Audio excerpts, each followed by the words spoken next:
Hi, it's T. Carlson here, and I did order some stuff from the last Criterion Collection flash sale, and this Blu-ray package is one of the things I purchased during that time. This is Tod Browning's Sideshow Shockers. 3 films from director Tod Browning. He's probably best known to mainstream audiences for directing the 1931 version of Dracula, but he actually had a pretty extensive silent film career, and even some films beyond that as well. So I'm going to take a look at this release. We'll unbox this. I'll talk about the movies a little, share my opinions, and let you know if it's recommended or not. Nice close-up of the package here. The main film in here is Freaks, which is the only talkie in the film from the early 30s. It also includes 2 silent films, The Unknown and The Mystic. Here's the spine text, top of the box, bottom of the box, back of the package. I do like how they sort of have this arranged and colored so it looks like a circus poster. That's very interesting. Criterion always knows how to make a good package, and this is no exception.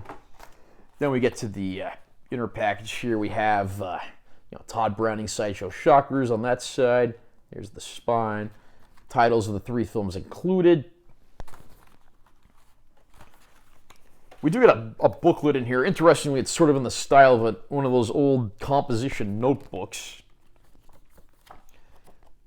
I always like how Criterion includes a booklet with their releases. Gives you some nice, interesting stories and additional information. We then have our 2 discs. Disc 1, of course, contains Freaks, which is the latest film in this release and the only talkie. And then the second disc has the 2 earlier silent films, The Unknown and The Mystic.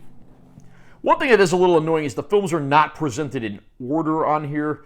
Freaks has its own disc. It's the later film, but it's disc 1. And then the 2 silent films, The Unknown and The Mystic, are on disc 2. Although The Unknown comes on there before The Mystic, even though The Mystic was actually released first. I'll read the description of this package as follows from the back of the box. The world is a carnival of criminality, corruption, and psychosexual strangeness in this twisted pre-code shockers of Tod Browning. Early Hollywood's edgiest auteur, Browning joined his experience as a circus performer to create subversive pulp entertainment set amid the world of traveling sideshows, which, with their air of the exotic and the disreputable, proved a pungent backdrop for his sordid tales of outcasts, cons, villains, and vagabonds. Bringing together 2 of his defining works, The Unknown and Freaks, and a long unavailable rarity, The Mystic, this cabinet of curiosities reveals a master of the morbid whose ability to unsettle is matched only by his daring compassion for society's most downtrodden. As you can tell, Tod Browning was quite the interesting guy. It's a shame that most people only know him for directing the 1931 Dracula, because he had a lot of works in his own right that were very well done.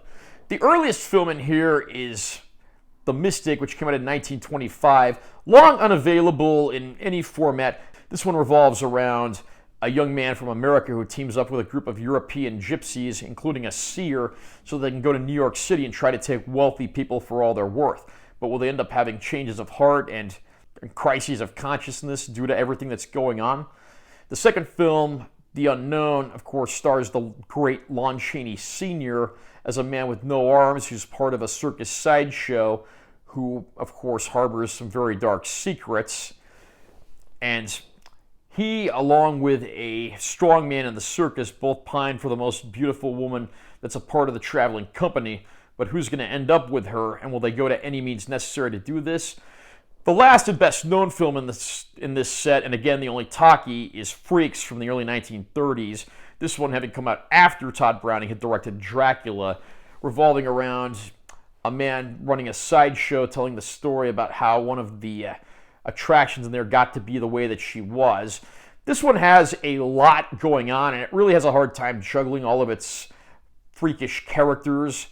But despite that, this one leaves an impact, though maybe not in the way that you would expect. There is some decent storytelling here, but the fact that the movie uses actual freaks of nature rather than big-name Hollywood actors makes it all the more impactful and shocking. This movie is certainly not politically correct or would not fly in today's world climate, but it's an interesting look back nearly 100 years ago when the world of cinema was a very different place. Tod Browning, a very interesting man, and these are 3 very interesting films. Any fan of cinema will definitely want to check these out. When it comes to movies like this, of course, due to the varying natures of the sources from which they had to be sourced for these restorations, the quality can tend to be a little hit and miss, but I'm happy to say for the most part these actually do look very good. Movies from the silent era don't always fare too good on high-def formats, but these for the most part have been restored pretty well. Unsurprisingly, Freaks, the latest film and best known, is the best looking of the three, but I think if you have reasonable expectations, these are great looking discs and you shouldn't be disappointed with what you find in the package. We do get some bonus features here, including things like prologues, interviews, commentary tracks, so fans of the movie should be pretty happy with what they get in this package. It is a fantastic collection of works from one of the most interesting directors of all time, who I personally don't think gets talked about enough. I can highly recommend this package to any fan of classic cinema. Are you a fan of Tod Browning? Do you think these movies represent his best work? Have you picked up this set from the Criterion collection yet? Comment down below and let me know what you think. Also, remember to subscribe to this channel for more content. I'm always posting new videos. And make sure you give this one a like if you found it helpful. I'm Taylor T. Carlson. I'll see you next time.